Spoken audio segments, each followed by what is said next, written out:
Le collectif antinucléaire des Bouches-du-Rhône vous présente sa demi-heure radioactive de contre-propagande sur le nucléaire.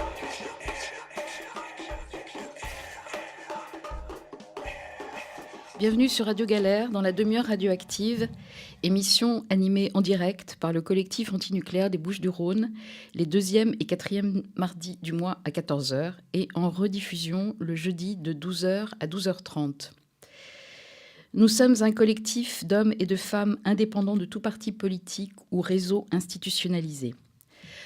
Considérant que nous sommes tous et toutes des cobayes de l'industrie nucléaire et que nous sommes tous et toutes les victimes potentielles d'une prochaine catastrophe, nous pensons que nous n'avons d'autre choix que de nous informer et d'agir. C'est ce que nous nous efforçons de faire ici.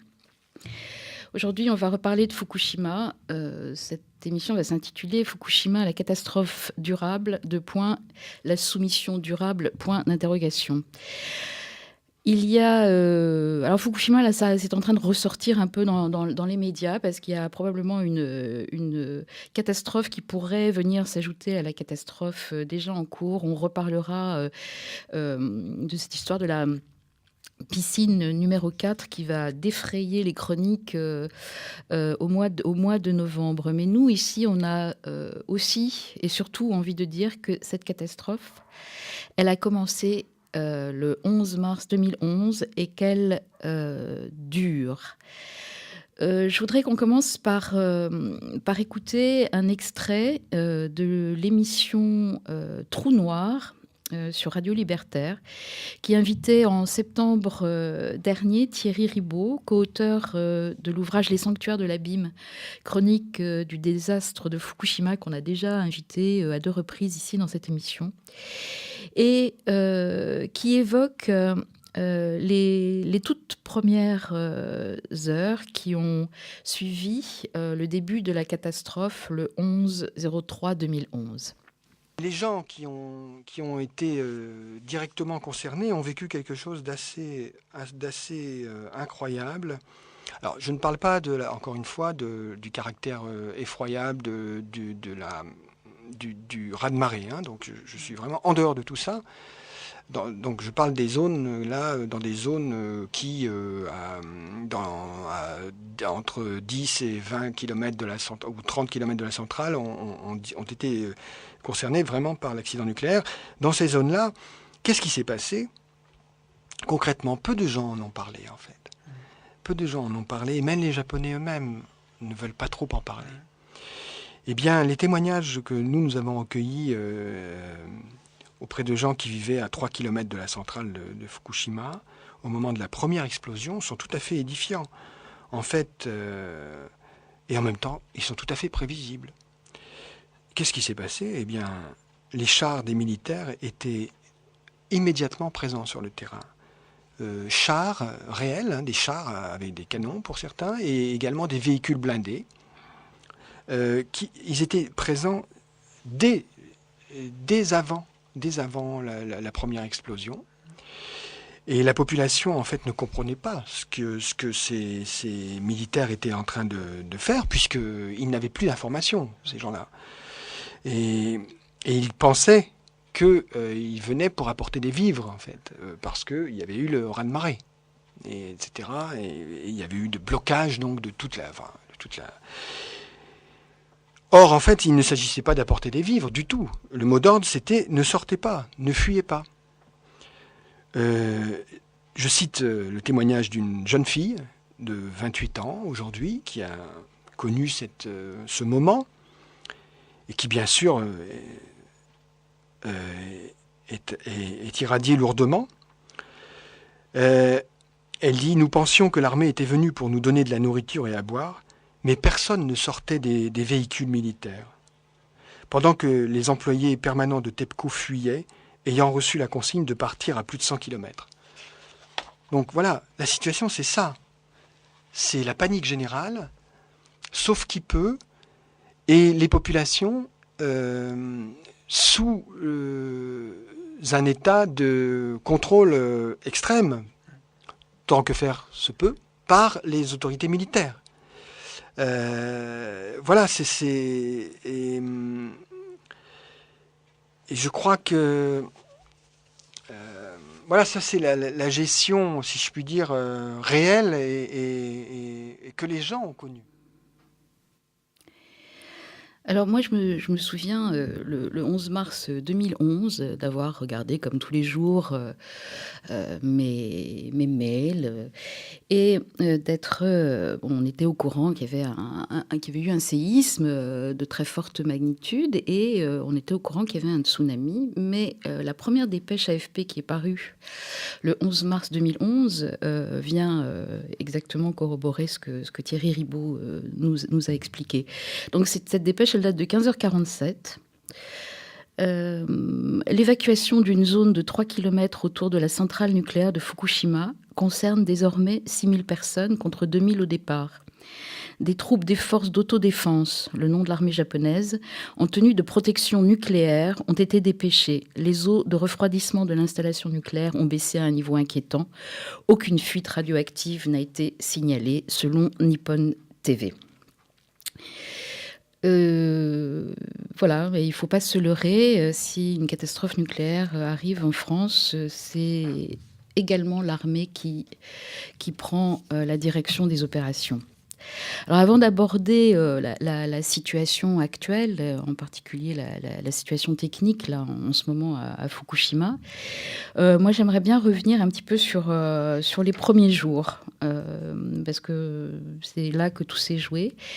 Et je vais vous lire un extrait d'un petit ouvrage qui est excellent, qui s'appelle « Tu n'as rien vu à Fukushima ». Par Daniel Deroulet, il y a 30 pages, ça coûte 2 € et ça vous explique absolument tout sur ce qui s'est passé à Fukushima. Alors on va commencer par, je vais le citer, là. Chronologie des événements à la centrale de Fukushima. Vendredi 11 mars 2011, 14h46. Un tremblement de terre de magnitude 9 frappe la côte nord-est du Japon. Il déclenche un tsunami meurtrier qui balaie les rivages de l'archipel. 5 heures plus tard, le gouvernement japonais fait état d'un problème dans le circuit de refroidissement de la centrale nucléaire de Fukushima Daiichi. Samedi 12 mars 2011, les techniciens relâchent en urgence de la vapeur pour éviter une pression trop importante dans l'enceinte de confinement. Au sein de la salle de contrôle de l'unité numéro 1, le niveau de radiation est 1000 fois supérieur à la norme. Forte explosion avec projection de débris et émission d'un panache blanc. La partie haute du bâtiment et la toiture s'effondrent. Décharge de pression sur l'unité numéro 2 à la suite d'une fuite de liquide de refroidissement du réacteur. Refroidissement en urgence à l'eau de mer. Dimanche 13 mars 2011. À la suite d'une défaillance du refroidissement, lâcher de vapeur sur le réacteur numéro 3. Puis injection d'eau de mer et d'acide borique à l'aide de la pompe à incendie. Lundi 14 mars 2011, seconde explosion. Cette fois dans le réacteur numéro 3 de Fukushima Daiichi, soufflant le toit du bâtiment. 11 personnes sont blessées. L'injection d'eau doit être interrompue par manque d'eau de mer dans le puits. Le circuit de refroidissement du réacteur numéro 2 cesse de fonctionner. Mardi 15 mars 2011. Explosion endommageant l'enceinte de confinement du réacteur numéro 2. Le personnel est évacué, hormis 50 ouvriers chargés de refroidir les réacteurs en activant les pompes dans des conditions dangereuses. L'explosion a endommagé la piscine de condensation de l'enceinte de confinement du réacteur numéro 2. Incendie de la piscine d'entreposage du numéro 4. Explosion suivie d'un incendie dans le réacteur numéro 4. Élargissement du périmètre de sécurité. Évacuation de la population dans un rayon de 30 km. Forte radiation près des réacteurs numéro 3 et 4, désormais en zone rouge. Alors la situation technique aujourd'hui, on en est où ? On sait, on tient pour absolument certain, que les combustibles des réacteurs numéro 1, 2 et 3, je ne veux même plus les appeler des réacteurs parce qu'il n'y a plus de réacteurs en fait, mais donc ces réacteurs et tous les combustibles ont fondu. Donc on appelle ça des coriums, ce sont des espèces de magmas qui sont hautement radioactifs, qui sont à des températures très très élevées de l'ordre de la lave d'un volcan. Et ces coriums pénètrent le socle de la cuve, pénètrent les bases en béton, hein, et sont en train de s'enfoncer quelque part dans le sol. Alors évidemment, on ne sait pas trop où, puisqu'on ne peut pas s'en approcher, et que c'est tellement radioactif que personne ne peut aller voir ce qui s'y passe. Et ces 3 coriums, il faut les refroidir en permanence. Alors, il faut les refroidir.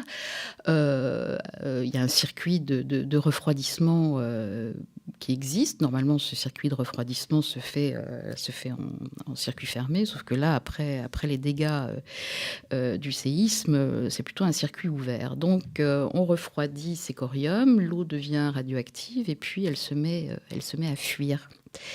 Alors, on la pompe, on en réinjecte une certaine partie et puis on en stocke une autre. Il y a aussi un problème, un autre problème qui est très grave par rapport à ces fuites d'eau. C'est le fait qu'il y a des eaux souterraines qui descendent de la montagne pour aller très naturellement vers la mer.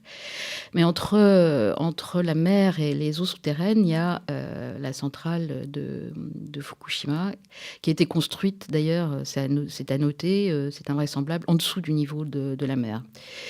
Ces eaux souterraines, en passant sous la centrale de Fukushima, elles se chargent elles aussi fortement en radioactivité. Alors là, on est obligé de pomper un maximum d'eau pour éviter que tout se jette dans la mer. Et on stocke cette eau qu'on a pu pomper dans des énormes citernes. Alors là, pour le moment, ces citernes, il y en a environ 300 sur le site de Fukushima. Tout ça était plus ou moins prévu dès le début, hein. D'ailleurs, c'est pas vraiment une surprise. Ça fait 2 ans que toute cette histoire dure. Et donc, ces citernes, malheureusement, elles aussi, elles fuient. Alors, ça veut dire qu'on a des quantités invraisemblables d'eau radioactive qui se jettent dans l'océan Pacifique depuis 2 ans, avec des pics d'intensité qui ont été révélés comme par hasard le lendemain de l'élection du Premier ministre, M. Abe, qui est pro-nucléaire. On ne voulait pas alerter les gens avant, mais il y a eu des pics de rejet absolument incroyables. Pour vous donner une idée aussi par rapport à la radioactivité qui se dégage de ces citernes, il y a certains endroits où on trouve autour de ces citernes des doses, des débits de doses de l'ordre de 2200 millisieverts par heure, 2200 millisieverts par heure, alors que la norme qui est théoriquement acceptable en radioactivité artificielle pour un être humain, c'est 1 millisievert par an. Voilà où on en est à la situation de toute cette eau radioactive dont personne ne sait que faire. Il y a aussi la question qui va, je le disais, qui va défrayer la chronique dans pas longtemps, puisque c'est une nouvelle catastrophe qui risque de se rajouter à la catastrophe présente. Dans la piscine, alors l'unité numéro 4 de Fukushima Daiichi n'était pas en activité pendant le séisme et le tsunami. Donc tous les barres de combustible étaient pendant ce moment, enfin à cette époque-là, dans une piscine, une piscine de refroidissement. Qui se situe à 30 mètres de hauteur. Dans cette piscine, il y a 1300 barres de combustible hautement radioactifs qui représentent environ 400 tonnes. Pendant le séisme, la structure a été complètement déstabilisée. Vous imaginez des piliers à 30 mètres de hauteur. Tout ça, c'est à ciel ouvert. Pendant le séisme, les barres de combustible, on peut imaginer, sont plus brisées. Il y a des débris à l'intérieur. Le pont qui devait servir à récupérer les barres est tombé dans la piscine. Enfin, voilà. Et donc, au bout de 2 ans, comme ça constitue vraiment un danger. Enfin, ça, c'est une vraie épée de Damoclès. S'il y a un séisme, tout le monde a peur que la piscine s'effondre. Donc, il faut aller récupérer ces 1300 barres de combustible. Et ça, cette opération, elle va commencer au mois de novembre. alors c'est des opérations qui se déroulent au millimètre près. Il faut surtout pas que les barres de combustible en sortant de l'eau puissent se retrouver à l'air libre et trop près les unes des autres ou se cogner les unes les autres, parce que ça risque, enfin c'est à coup sûr, de commencer une réaction en chaîne. Qui va provoquer des explosions du zirconium qui est autour des barres. Enfin là, c'est le scénario apocalyptique.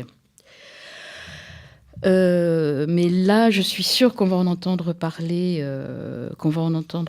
dans à la télévision, parce que ça, c'est du spectaculaire.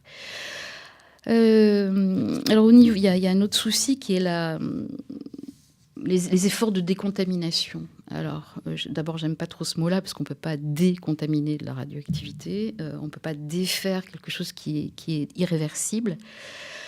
Alors, ils ont essayé de décaper la terre radioactive, on a enlevé les feuilles, les écorces d'arbres, on a ébranché les arbres et tout ça. Il faut le stocker quelque part. C'est hautement radioactif aussi, donc on le stocke dans des grands sacs. Il y a aujourd'hui des dizaines de milliers de tonnes de déchets radioactifs qui sont stockés le long des routes dans la préfecture de Fukushima. Et il faut trouver un exutoire final, il faut trouver un endroit pour stocker tous ces sacs. Et évidemment, au Japon, dans les autres préfectures, personne n'en veut. Donc ça va rester là le temps qu'il faudra. Alors il y a certains de ces éléments qui vont mettre des centaines d'années voilà, pour que la radioactivité, des centaines, des milliers d'années pour que la radioactivité s'éteigne. Pour ce qui est de la contamination, alors il y a déjà toute cette eau qui est fortement contaminée. On n'arrive pas à trouver des systèmes pour la décontaminer. Et tout ça part dans l'océan Pacifique. Et là, depuis quelques jours, on voit apparaître des poissons qui sont pêchés sur la côte ouest des États-Unis, au Canada, en Californie, et qui sont chargés de contamination. Donc, un conseil, ne pas consommer, ne plus consommer, si vous êtes gros consommateur de poissons pêchés dans le Pacifique.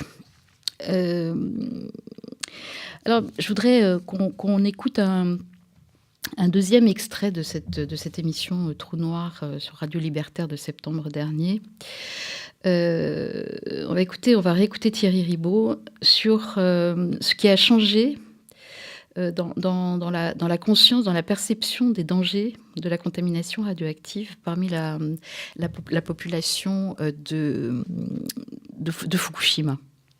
Il est très clair que dès le début, en fait, une grande partie des gens, enfin, une partie importante des gens ont été sensibilisés à l'existence d'un risque de contamination et s'en sont même méfiés au point de se protéger, de se mettre des combinaisons, etc. Et par exemple, dans la ville de Fukushima, nous avons discuté avec les cinémas ont très vite repris leur activité dans la ville de Fukushima, juste après la catastrophe, juste après les explosions. Et en fait, au cinéma, on avait, semble-t-il, la moitié des gens qui venaient couverts avec des masques à gaz, des combinaisons, etc.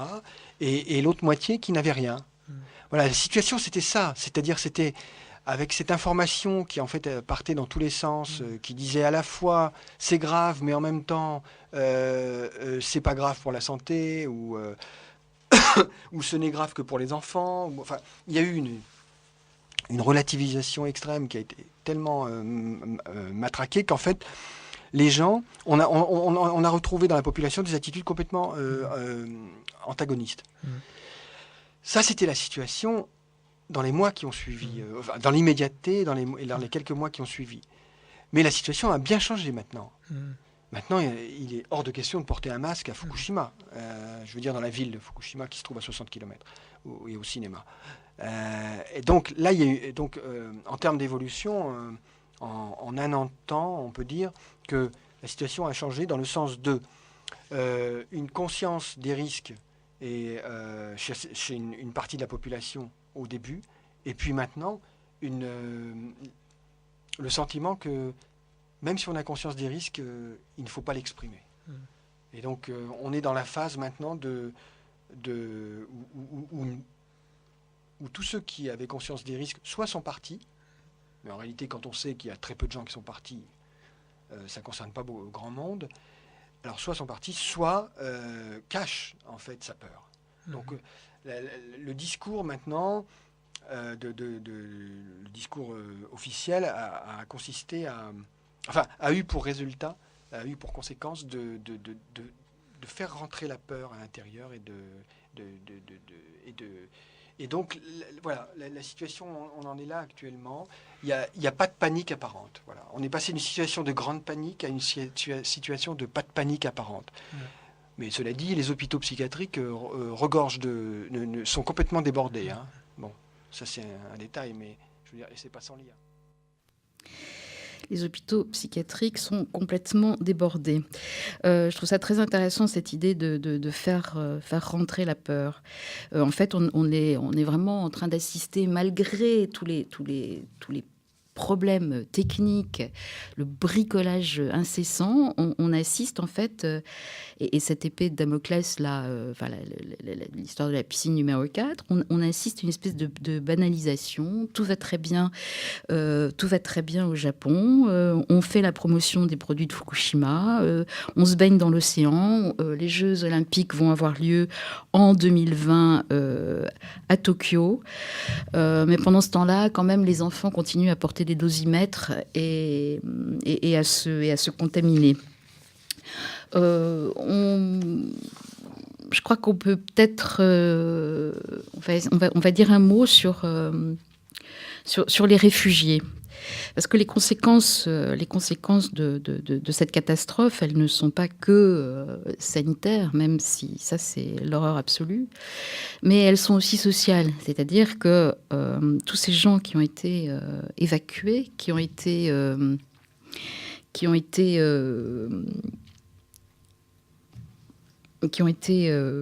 excusez-moi, j'ai perdu ma page, qui ont été évacués. Ils se trouvent depuis 2 ans et demi dans des situations de logement de fortune, dans une espèce d'incertitude légale, psychologique. On va écouter Thierry Ribaud, à nouveau, toujours dans cette émission Trou Noir, Radio Libertaire, qui nous parle de cette détresse, en fait. Concernant les réfugiés, ce qu'on appelle les réfugiés, c'est-à-dire les gens qui ont été déplacés de force suite à la catastrophe nucléaire. Bon, très peu de gens. Enfin, il y a eu 150 000 personnes qui ont bougé. 70 000 sont partis à l'extérieur du département et notamment dans des régions éloignées, mais pas tout, mais pas seulement. Certaines, 3 000 personnes se trouvent en Hokkaido, 3 000 autres se trouvent à Osaka, Kyoto. Il y a des communautés un peu partout, des diasporas qui se recréent un peu partout au Japon.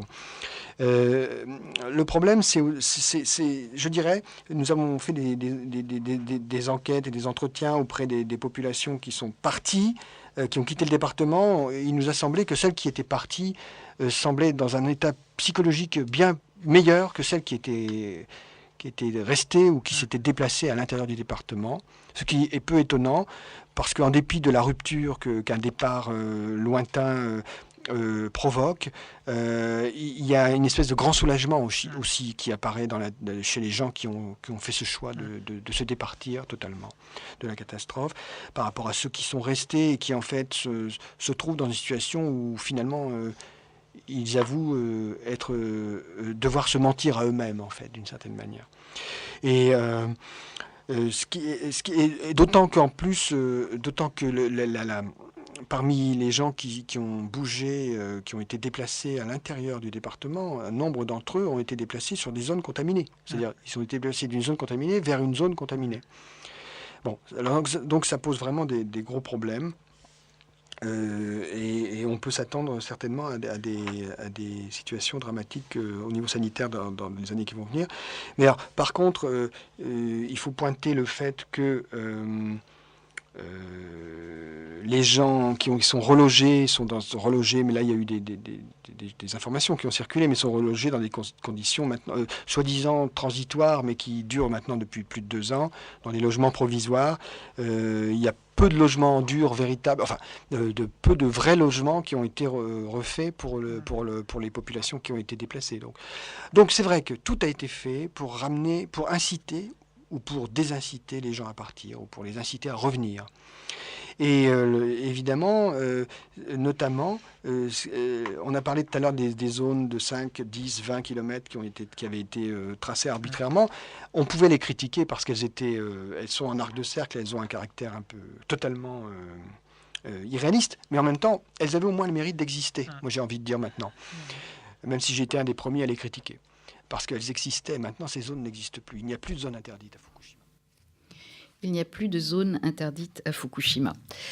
On incite même certaines personnes à revenir travailler la journée dans certaines zones très contaminées. Alors les gens ont le droit de venir y travailler la journée, mais n'ont pas le droit d'y passer la nuit. Bon, de toute façon, on reconsacrera une émission complète à cette question des réfugiés qui est absolument terrible. Alors, on est presque arrivé à la fin de l'émission. Moi, j'ai envie de dire qu'il n'y a pas de gestion possible de la catastrophe. Que le nucléaire, ça n'est pas maîtrisable. C'est une technique qui n'est pas maîtrisable, qui n'est pas maîtrisée. Que la radioactivité, quoi qu'il arrive, elle suivra son parcours. Que au Japon, aujourd'hui, il n'y a plus aucun réacteur nucléaire en exploitation. Donc le Japon produit son électricité par d'autres moyens. Ils ont trouvé d'autres moyens de le faire. Et personne n'en meurt. Alors, on a l'impression qu'en France, on va vraiment devenir l'exception mondiale. On s'entête dans cette voie.